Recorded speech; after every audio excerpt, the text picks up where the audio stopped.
اگر ٹرانزیکشنز پہ پابندی نہ لگے جی تو پہلے آپ نے فائلر اور نان فائلر کا ایک کیٹیگری متعارف کرائی. وہ تو کیٹیگری لوگوں نے اس کو اپنی کاسٹ کے اندر ایبزارب کر لیا. جی اب ایف بی آر جو ہے وہ کرے تو کیا کرے؟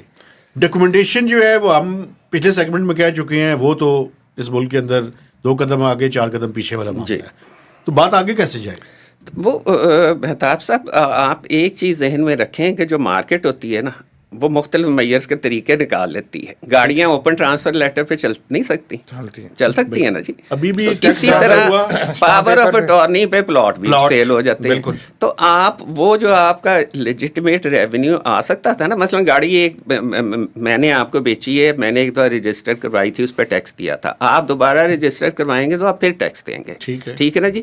تو وہ جب اگر آپ وہ ٹرانسفر لیٹر پہ چلانا شروع کر دیں گے تو وہ ٹیکس بھی جائے گا, ایف بی آر کا وہ ٹیکس بھی جائے گا جو آپ نے رجسٹر کروا کے دینا تھا. لوگ نکالیں گے نہیں ڈاکٹر صاحب پیسے. ہاں تو اب دیکھیں نا